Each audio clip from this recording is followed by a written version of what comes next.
Au XIXe siècle, Nikola Tesla a démontré pour la toute première fois que la technologie de contrôle sans fil des appareils était possible. Il a contrôlé un bateau pour enfants en utilisant uniquement des ondes radio. C'était la première fois que les spectateurs assistaient à un tel événement. Ils pensaient que Tesla contrôlait le bateau par magie ou par télépathie. Nous utilisons tous aujourd'hui une version évoluée de cette technologie dans notre vie quotidienne. Bienvenue dans ce voyage de conception dans lequel nous allons comprendre de manière simple les inventions géniales et astucieuses de Nikola Tesla.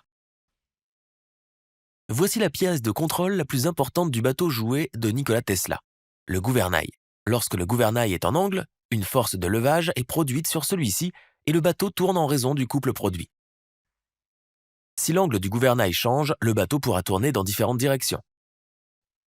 Tesla a pu obtenir 3 angles différents pour le gouvernail de son bateau, plus 45 degrés, 0 degrés et moins 45 degrés. Le gouvernail n'avait pas d'autre angle intermédiaire. Comment a-t-il obtenu ces 3 angles distincts à l'aide d'un mécanisme? Le mécanisme développé par Tesla pour le mouvement du gouvernail consiste en un moteur à courant continu et des engrenages. Le moteur fait tourner le gouvernail ici. Vous pourriez penser que ce dispositif d'entraînement à vis sans fin est destiné à réduire la vitesse, et vous avez raison. Cependant, Tesla en avait fait une autre utilisation majeure. Il voulait que le gouvernail reste où il était quand le moteur n'était pas alimenté. Il ne voulait pas que le gouvernail change d'angle à cause de la force de l'eau qui agit sur lui. C'est la particularité du mécanisme d'entraînement à vis sans fin. La vis sans fin peut entraîner l'engrenage droit. Mais le mouvement de l'engrenage droit ne fera pas tourner la vis sans fin. En bref, cet entraînement à vis sans fin bloque tout mouvement éventuel du gouvernail dû à la force de l'eau. Du pur génie, non? Ici, le moteur fait tourner le gouvernail. Mais ce mécanisme fait tourner le gouvernail entièrement à 360 degrés. Nous voulons simplement que le gouvernail tourne de 45 degrés. Après avoir atteint cet angle, il doit s'arrêter de tourner. La solution est simple. Arrêtez le moteur dès que le gouvernail atteint cet angle. Pour réaliser cette solution automatiquement, Tesla a inséré dans le circuit un ensemble de brosses conductrices et de plaques de contact de conception unique. On peut voir que la plaque de contact tournera en même temps que le gouvernail. Ce circuit intéressant sera fermé ou conduira l'électricité exactement sur 45 degrés.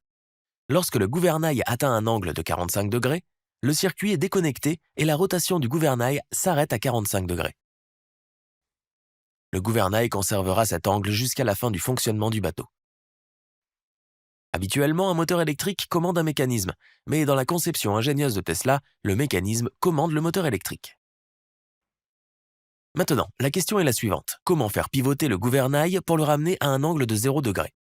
Il suffit de faire tourner le moteur dans le sens inverse. Vous pouvez voir que, pour générer le champ magnétique nécessaire au moteur, une bobine est connectée dans le même circuit. Si nous inversons la direction de ce champ magnétique, le moteur tournera dans la direction opposée. Pour inverser la direction des lignes de champ magnétique, Tesla a introduit dans le circuit une autre bobine de champ indépendante, une brosse et un ensemble de plaques de contact. Pour distinguer facilement les deux jeux de bobines de champ, donnons-leur des couleurs différentes. Ici, la bobine de champ de l'ensemble rouge est enroulée dans la direction opposée. Donc, si elle est alimentée, elle produira un champ magnétique dans la direction opposée et le moteur tournera en sens inverse. Maintenant, comment alimenter le jeu de bobines de champ rouge? C'est la raison pour laquelle Nikola Tesla a utilisé un tambour unique dans le circuit. Ce tambour est un ensemble de 2 pièces métalliques indépendantes. Son angle déterminera quel jeu de bobines de champ sera alimenté. On peut voir que le courant doit passer par une brosse de contact près du tambour. À cet angle, la bobine de champ de l'ensemble rouge sera alimentée. Si le tambour tourne de 180 degrés, le jeu jaune sera alimenté. Comme nous l'avons vu précédemment, pendant la rotation du gouvernail, la brosse jaune perd le contact avec la plaque de contact jaune, et le circuit est déconnecté. Nous voulons maintenant que la bobine de champ rouge soit activée. C'est là que la télécommande de Nikola Tesla entre en jeu. Son appareil produisait des impulsions électromagnétiques telles qu'une impulsion faisait tourner le tambour de 90 degrés. Nous verrons comment il a obtenu un mouvement mécanique à partir d'une impulsion électromagnétique vers la fin de cette vidéo. Quoi qu'il en soit, dans ce cas, Tesla envoie 2 impulsions. Le tambour tourne à 180 degrés et le jeu rouge s'active. On peut voir que le gouvernail tourne de 90 degrés dans la direction opposée avant que la brosse rouge ne soit déconnectée ou que le gouvernail atteigne un angle de moins 45 degrés. Et si Tesla veut arrêter le gouvernail à 0 degré, pouvez-vous suggérer une solution pour ce scénario? Voici l'astuce simple. Lorsque le gouvernail atteint un angle de 0 degré, il suffit d'envoyer une seule impulsion. Le tambour va tourner de 90 degrés. Aucun jeu de bobine ne sera activé puisque les parties rouges et jaunes du tambour ne touchent pas la brosse. En bref, le gouvernail arrêtera son mouvement à 0 degré. De cette façon, Tesla a pu effectuer les 3 angles à volonté.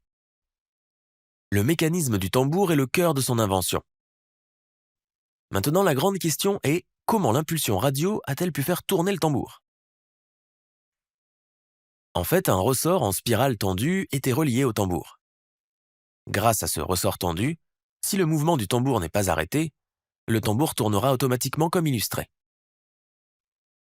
Ces goupilles et l'ancrage verrouillent le tambour serré en position. En clair, si l'encre se déplace légèrement vers le haut, le tambour effectue automatiquement une rotation parfaite de 90 degrés. On peut alors se demander comment déplacer l'encre vers le haut lorsque Tesla envoie une impulsion électromagnétique. L'antenne unipolaire de son bateau a converti l'impulsion radio entrante en un petit champ électromagnétique EMF. Ce petit EMF peut activer un relais. Ce relais peut fermer le circuit d'un deuxième relais, ce qui finit par faire remonter légèrement l'encre et faire tourner le tambour. C'est vraiment un mécanisme génial qui permet de faire tourner le tambour de 90 degrés précisément par une simple impulsion d'onde radio. Pas vrai? Vous avez peut-être remarqué dans cette vidéo qu'en tournant simplement un levier, Nikola Tesla était capable d'envoyer des impulsions radio. Lorsqu'il tourne ce levier, un circuit pour l'antenne est connecté et ce circuit contient un inducteur, un condensateur et une batterie. Le condensateur du circuit se charge et entre en oscillation LC. Ce flux de charge alternatif ou tension est suffisant pour activer l'antenne et l'antenne émettra l'énergie stockée du condensateur sous forme d'onde radio. Il a fallu attendre plus de 50 ans après la démonstration de Tesla pour que des téléviseurs à télécommande soient commercialisés ou que des jouets en forme de voiture arrivent sur le marché. La raison? Aucun investisseur n'a pris au sérieux la technologie du bateau RC de Nikola Tesla. Bien sûr, le bateau RC de Tesla était en avance sur son temps. Rendez-vous dans la prochaine vidéo. Avant de partir, n'oubliez pas de faire partie de l'équipe Les X. Merci.